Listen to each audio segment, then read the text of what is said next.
নরসিংদী শহরে গত 4-5 দিন আগে আমরা একটা জায়গায় মাহফিলে গেলাম। তো মাহফিলে যাওয়ার পরে মাহফিল কমিটির সভাপতি যিনি, তিনি বলতেছে, হুজুর আমাদের এলাকায় এমন 2-3 জন পীর সাহেব বেরোইছে, মহিলারা গিয়ে ওই পীর সাহেবের সাথে কোলাকুলি করে, পীর সাহেবের হাতের মধ্যে চুমু দেয়, পীর সাহেব যে গোসল করে ওই গোসলের পানি এখন মানুষ নিয়ে খাওয়া শুরু করছে। আমি চিন্তা করলাম যে কি বলেন, রুচিতে ধরে কেমনে? বললো যে কথা হুজুর সত্য, আপনি জিজ্ঞেস করেন মুসল্লিদের কাছে। আমি তরুণদের কাছে জিজ্ঞেস করলাম, বললো হুজুর ঘটনা সত্য। তা আমি জিজ্ঞেস করলাম এই পীর সাহেবের গোসলের পানি নিয়ে কেন খায়? বললো হুজুর ধরেন কোন মহিলার বিয়ে হয় না, বয়স হয়ে গেছে 28-29, বিয়ে হচ্ছে না, এখন মহিলা মানুষ তো এমনি দুর্বল, কেউ না কেউ পরামর্শ দিয়েছে এই পীর সাহেবের গোসলের পানি খেলে মেয়ের বিয়ে হয়ে যাবে। ওই মা গিয়ে পীর সাহেবের গোসলের পানি এনে মেয়েরে খাওয়াইছে যাতে মেয়েটার দ্রুত বিয়ে হয়ে যায়। আমি আপনাদেরকে জিজ্ঞেস করি, বিয়ে শাদী কার হাতে? কালেমার অর্থটা খেয়াল করেন, আমি কেমনে বের করছি। লা ইলাহা ইল্লাল্লাহ, ওই যে কবুল শব্দের ভিতরে সকল কথা আছে না নাই? এই লা ইলাহা ইল্লাল্লাহর ভিতরে এই কথাটা আছে, লা ইলাহা ইল্লাল্লাহ মানে আল্লাহ ছাড়া আপনার মেয়ের বিয়ে শাদীর ব্যবস্থা করার ক্ষমতা দুনিয়াতে আর কারোরই লা ইলাহা ইল্লাল্লাহ। এই অর্থটা কালেমার ভিতরে আছে, এটা আপনাকে বুঝে বের করতে হবে। আপনি যখনই বলছেন লা ইলাহা ইল্লাল্লাহ, তখনই আপনি বলছেন আল্লাহ আমার মেয়ের যখন বিয়ের বয়স হবে, মেয়েটার বিয়ে শাদী আপনার হাতে, আপনি ছাড়া এই কাজ কেউ করতে পারবে? কথাটা কালেমার ভিতরে আছে। এখন আপনি না বুঝার কারণে দেখা যায় আপনি পীর সাহেবের গোসলের পানি খাইতেছেন বিয়ের আশায়। ঈমান আছে না নাই? আমি বললাম আর কি কি ঘটনা আছে? বলছো যে ধরেন কোন মেয়ের বিয়ে হয়েছে, 5-10 বছর হয়েছে, বাচ্চা কাচ্চা হয় না, মুরব্বীরা গিয়ে পরামর্শ দিছে আমাদের এলাকায় একটা বিশাল বড় পীর সাহেব আসছে, এই বেটার গোসলের পানি খেলে দেখবা বাচ্চা চলে আসবে। এখন পীর সাহেবের গোসলের পানি খাচ্ছে বাচ্চা পাওয়ার আশায়। আমি জিজ্ঞেস করি বাচ্চা দেওয়ার মালিকানা কার? এই ক্ষমতা কার? লা ইলাহা, আল্লাহ ছাড়া সন্তান দেওয়ার ক্ষমতা আর কারোরই লা ইলাহা ইল্লাল্লাহ। এখন আমাদের দেশের মানুষ এই কালেমা সম্পর্কে না জানার কারণে, না বুঝার কারণে মানুষ এখন কালেমার বিপরীত কাজ করে। এজন্য আল্লাহ বলছে লা ইলাহা, নেই কোন ইলাহা, নেই কোন ইলাহা। প্রথমেই বলতেছে নেই কোন ইলাহা, শুধু আছে কি আল্লাহ ছাড়া আর কোন সত্য ইলাহা নাই। এবার আসেন উলামায়ে কেরাম লা ইলাহার দ্বারা কি বুঝিয়েছেন? তাফসীর করতে গিয়ে বলছেন লা ইলাহার দ্বারা উদ্দেশ্য হচ্ছে সমস্ত তাগুতি শক্তি, সমস্ত তাগুতি শক্তিকে অস্বীকার করে, সমস্ত তাগুতি শক্তিকে অন্তর থেকে বের করে, সমস্ত তাগুতি শক্তিকে বর্জন করে এরপরে আল্লাহ তাআলার প্রতি ঈমান আনয়ন করতে হবে। তাগুতকে অস্বীকার না করে, তাগুতকে বর্জন না করে কোন ব্যক্তি কালেমার প্রতি ঈমান আনয়ন করলে কোন কাজে আসবে না। আল্লাহ রাব্বুল আলামিন বললেন ফামান ইয়াকফুর বিত-তাগুতি ওয়া ইউমিন বিল্লাহি ফাকাদ ইসতামসাকা বিল উরওয়াতিল উসকা লাম ফিসালা লাহা। আল্লাহ রাব্বুল আলামিন বললেন তোমরা যারা আল্লাহর প্রতি ঈমান আনয়ন করতে চাও, ঈমান আনয়ন করার পূর্বে সর্বপ্রথম তোমাদের কাজ হলো তাগুতি শক্তি সম্পর্কে আগে জানো, তাগুতি শক্তিকে আগে চেনো, এরপরে তাগুতকে বর্জন করে অস্বীকার করে আল্লাহর প্রতি ঈমান আনয়ন করো। আল্লাহর প্রতি যারা ঈমান আনয়ন করতে যাও, তোমাদের কাজ হচ্ছে তাগুতি শক্তিকে আগে চেনো, তাগুতি শক্তিকে আগে বর্জন করো, অস্বীকার করো। সমস্ত তাগুতি শক্তির উপরে অন্তর থেকে যত বিশ্বাস আছে ধুয়ে মুছে সাফ করে অন্তরে এক আল্লাহর প্রতি ঈমানকে জায়গা দাও। কারণ যে অন্তরে তাগুতের প্রতি বিশ্বাস থাকবে ওই অন্তরে আল্লাহর প্রতি ঈমান প্রবেশ করতে পারে না। আচ্ছা, বর্জন করার কথা আসলো কেন একটু ভালো করে বুঝেন। অনেক হয়তো মনে করতে পারে হুজুর বর্জন করার দরকারটা কি?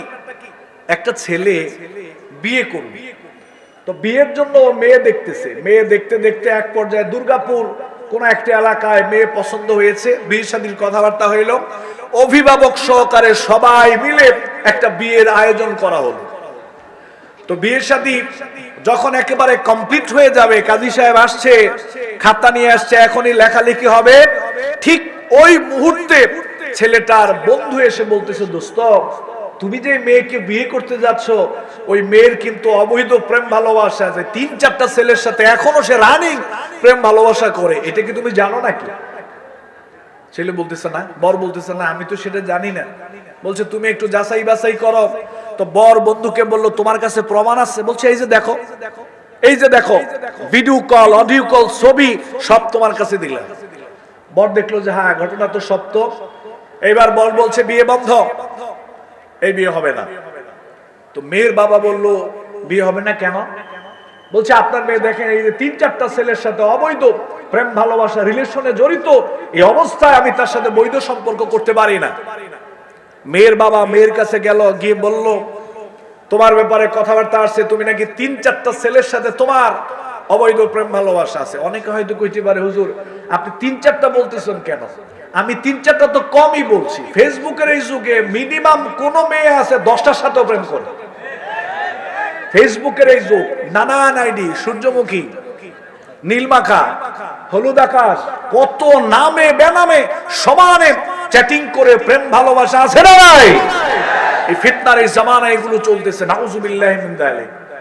মেয়েকে দেখানোর পরে মেয়ে বলতেছে হ্যাঁ আমার সম্পর্কে যেই কথাবার্তা এই জায়গায় বলা হয়েছে এগুলো সত্য কথা। এবার ছেলে বলল বিয়ে বন্ধ, ছেলে চলে যাচ্ছে, সোজা ছেলে চলে যাচ্ছে। এখন কি করবে? চেয়ারম্যান সাহেবকে সাথে নিয়ে মেয়ের বাবা গিয়ে হাতে পায়ে ধরে ছেলেকে বলতেছে ভাই যে কোনো মূল্যে তুমি আমার মেয়েটাকে বিয়ে করো, আমার মান সম্মান নষ্ট করবে না। আজকে তুমি এই মুহূর্তে চলে গেলে আমার মেয়েটা আত্মহত্যা করা ছাড়া তার আর কোনো জায়গা থাকবে না। চেয়ারম্যান সাহেব সহকারে ছেলের সুপারিশ করতেছে। একটা পর্যায়ে ছেলের মনটা বিগলিত হলো।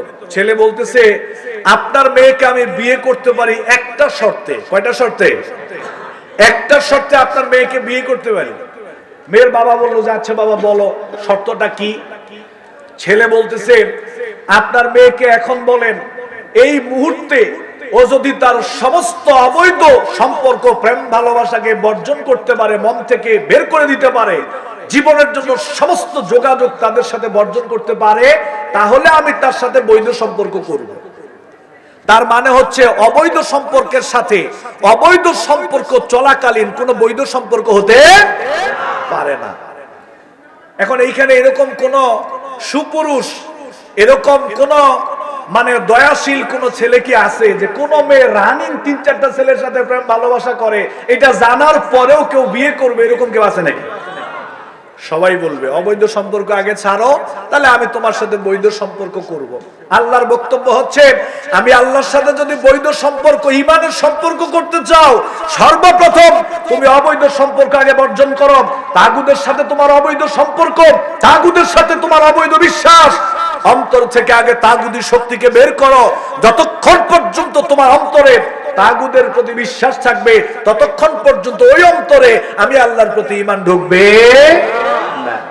আপনাকে আমি একটা বিষের বোতল দিলাম, খুব নামি দামি একটা বোতল, এটা বিষের বোতল, বিদেশ থেকে নিয়ে আসা হয়েছে, তবে এটার ভিতরে কোনো বিষ নেই। আমি আপনাকে বললাম ভাইজান এটা বিষের বোতল ছিল, আপনাকে গিফট করলাম, আপনার ওয়াইফকে দিবেন, এটাতে তিনি মধু বা সরিষার তৈল এরকম কিছু রাখতে পারবেন। এবার আপনি বাড়িতে নিয়ে আপনার স্ত্রীকে বললেন আমার বন্ধু আমাকে গিফট করেছে, এটা বিষের বোতল ছিল, যদিও এখন বিষ নেই। আচ্ছা বলেন তো আপনার স্ত্রী কি প্রথমে এটার মধ্যে মধু রেখে দিবে, না মিনিমাম একটা সপ্তাহ এটা খালি ধুবে? এটা যত ধরনের মানে ধৌত জাতীয় যত ধরনের জিনিসপত্র আছে এগুলা আপনার পাউডার দিয়ে, স্যাভলন দিয়ে, সকল কিছু দিয়ে ধুয়ে রোদ্রের মধ্যে রেখে শুকিয়ে তারপরে এই জায়গায় তিনি হয় পানি রাখবেন না মধু রাখবেন। তার মানে বিষের সাথে ওই বোতলে কখনোই যেগুলো খাদ্য জাতীয় খাবার, তৈল, দুধ, পানি এগুলো কেউ রাখে। আপনি জমিতে ফসল চাষ করবেন, গিয়ে দেখেন যে আগাছায় ভরা। এখন কি আগাছা সহজমি চাষ করবেন না আগে আগাছা পরিষ্কার করবেন? আল্লাহর বক্তব্য হলো অন্তর থেকে আগে আগাছা পরিষ্কার করো। তাগুত নামের যে আগাছা এটা অন্তর থেকে বের করো, অন্তরকে পুত পবিত্র করে এরপরে এক আল্লাহর প্রতি ঈমান আনয়ন করো, কারণ লা ইলাহা ইল্লাল্লাহ। আল্লাহ রাব্বুল আলামিন বললেন ওয়ালাকাদ বাআসনা ফি কুল্লি উম্মাতির রাসূলা আনি'বুদুল্লাহা ওয়াজতানিবুত তাগুত। আল্লাহ রাব্বুল আলামিন বললেন, তোমরা যারা আল্লাহর প্রতি ঈমান আনয়ন করতে চাও, ঈমান আনয়ন করার পূর্বে সর্বপ্রথম কাজ হলো তাগুতি শক্তি সম্পর্কে আগে জানো, জ্ঞান অর্জন করো। এরপরে তাগুতি শক্তিকে অস্বীকার করো, বর্জন করো। এরপরে তোমরা আল্লাহর প্রতি ঈমান আনয়ন করো।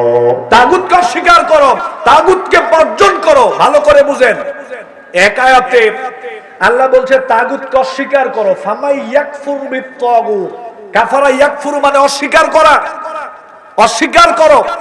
এটা সম্পর্ক হচ্ছে অন্তরের সাথে। আর ওয়াজতানিবুত তাগুত মানে বর্জন করো। তার মানে অস্বীকারের পরে আবার বর্জনের কথা আসলো কেন? অস্বীকারের পরে বর্জনের কথা আসার কারণ হলো, একটা ভদ্রলোক জানে যে মদ হারাম। মদ কি বলেন? মদ কি? মদ যে হারাম এই ব্যাপারে কারো কোনো সন্দেহ আছে? কারো কোনো সন্দেহ আছে? এক ব্যক্তি জানে যে মদ হারাম, ও স্বীকার করে যে হ্যাঁ আল্লাহ তাআলা মদ হারাম করেছে, কিন্তু মদ খাওয়া সে সারে না। মদ হারাম এটা জানে, কিন্তু মদ খাওয়া সারে না। তাহলে মদ খাওয়া হারাম, এটা প্রথমে আপনাকে স্বীকার করতে হবে। মদ খাওয়া হারাম মানে অস্বীকার করো। দ্বিতীয়টা হচ্ছে বর্জন করো, মানে মদ খাওয়া হারাম এটা জানার পাশাপাশি মদ আর খাওয়া যাবে না। আল্লাহর বক্তব্য হলো তাগুত অস্বীকার করে আর তাগুদের আনুগত্য করা যাবে না, তাগুদের অনুসরণ করা যাবে না। অস্বীকারের পাশাপাশি তাগুদের অনুসরণ, তাগুদের আনুগত্য বর্জন করার দরকার আছে না নাই? কথা কোন আছে না নাই? এখন যদি আমি জিজ্ঞেস করি, আচ্ছা ভাই, ঈমানের সবচাইতে বড় রুকন হচ্ছে তাগুদের শক্তি সম্পর্কে আগে জানা। আমি গ্যারান্টি দিয়ে বলতে পারি, আমাদের সমাজের প্রায় 80% মানুষ তাগুত কি জিনিস এটা বুঝেই না। তাগুত মানে কি? তাগুত বলতে আল্লাহ কি বুঝিয়েছেন? তাগুতকে অস্বীকার করার মানে কি? কিভাবে অস্বীকার করতে হবে তাগুতই জানে না, তাগুতই চিনে না। কেন চিনে না? না চিনার কারণ হলো, বিগত সময়গুলোতে আমাদের মসজিদগুলোকে এমন ভাবে সংরক্ষণ করা হয়েছে, এমন ভাবে চাপে রাখা হয়েছে যে বিগত 17 বছর আমরা তো জিকিরের আলোচনা করেই শেষ করতে পারি নাই। তাগুদের আলোচনা করা বড় কঠিন ছিল। এই জন্য আমি তাগুদের আলোচনা করব না, কিন্তু আমার পক্ষ থেকে একটা অনুরোধ, আপনারা প্রত্যেকেই, এখন যেহেতু সুন্দর একটা পরিবেশ আল্লাহ তাআলা করে দিয়েছেন, এটা আমাদের ঈমানি দায়িত্ব। প্রত্যেকটা মসজিদের ইমাম, খতিব মুসল্লিদেরকে তাগুদি শক্তি সম্পর্কে আগে জানাবেন। তাগুদি শক্তি সম্পর্কে চোখে আঙ্গুল দিয়ে আগে মানুষকে দেখিয়ে দিবেন। তাগুদকে জানার দরকার আছে না নাই? তাহলে আমার বক্তব্য হলো, আল্লাহ তাআলা শুরু করেছেন শিক্ষা ব্যবস্থা দিয়ে। কি দিয়ে শুরু করছেন? সবাই বলেন, কি দিয়ে শুরু করেছেন? শিক্ষা ব্যবস্থা। কারণ মানুষ গড়ে উঠবে তার শিক্ষার উপরে ভিত্তি করে। আপনি যেরকম শিক্ষা জাতিকে দিবেন, জাতি সেভাবেই গড়ে উঠবে। এজন্য আল্লাহ তাআলা নবীকে সর্বপ্রথম বললেন, ইকরা বিসমি রাব্বিকাল্লাযী খলাক। আপনি জাতির মানুষকে রব সংক্রান্ত শিক্ষা আগে দেন। একটা কথা মনে রাখেন, শিক্ষা দুই ধরনের, শিক্ষার দুইটা ধারা। একটা ধারা হচ্ছে দুনিয়াবী শিক্ষা, মানে দুনিয়ার প্রয়োজনে শিক্ষা। আর আরেকটা শিক্ষা হচ্ছে আখিরাতের প্রয়োজনে শিক্ষা। ওই শিক্ষাটা হচ্ছে ঈমান আকীদা সংক্রান্ত শিক্ষা, হালাল হারাম সংক্রান্ত শিক্ষা, নীতি নৈতিকতার শিক্ষা। দুইটা শিক্ষার কথাই কোরআনে আছে এবং দুইটা শিক্ষাই জরুরি। কেন জরুরি? দুনিয়াবী শিক্ষা মানে হচ্ছে ইংরেজি শিক্ষা, ভূগোল শিক্ষা, কম্পিউটার শিক্ষা, বিজ্ঞান শিক্ষা, বাংলা শিক্ষা। এখন আপনি যদি এই কম্পিউটার সম্পর্কে না জানেন, বিজ্ঞান সম্পর্কে না জানেন, গণিত সম্পর্কে না জানেন, ইংরেজি সম্পর্কে যদি আমরা জ্ঞান অর্জন না করি, আমি যদি ইঞ্জিনিয়ার না হই, আমি যদি ডাক্তার না হই, তাহলে বিশাল বড় বিল্ডিং তৈরি হচ্ছে, রাস্তা তৈরি হচ্ছে, এগুলো তো মসজিদের খতিব সাহেব তৈরি করতে পারবে না, এগুলো তো মসজিদের ইমাম সাহেব তৈরি করতে পারবে না। এই জন্য আপনাকে ইঞ্জিনিয়ার হওয়া লাগবে, আপনাকে ডাক্তার হওয়া লাগবে, আপনাকে রাজনীতিবিদ হওয়া লাগবে। রাষ্ট্র পরিচালনা করার দায়িত্ব, রাষ্ট্র পরিচালনা সংক্রান্ত জ্ঞান আপনার মধ্যে থাকা লাগবে। তারপরে আপনি কি করবেন?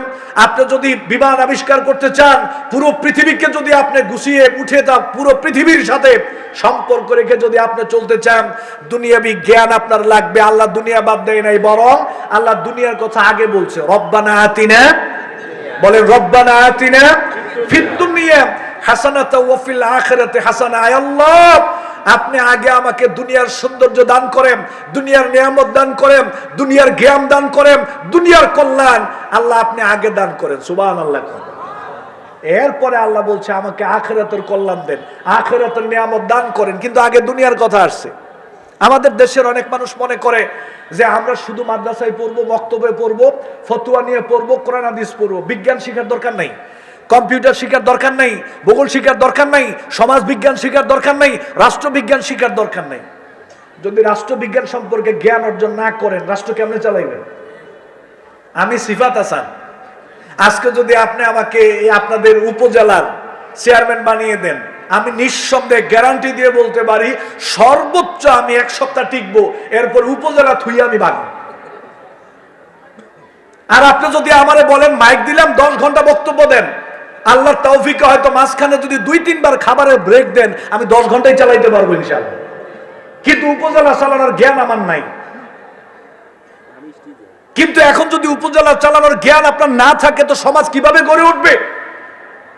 এই জন্য দুনিয়ার প্রয়োজনে জ্ঞান অর্জন করা এটাও দরকার। আর এটাকে যদি আমরা আল্লাহকে সামনে রেখে ব্যয় করি, তাহলে দুনিয়ার জ্ঞানটাও পরকালে আমাকে জান্নাতে নিয়ে যাবে। সুবহানাল্লাহ।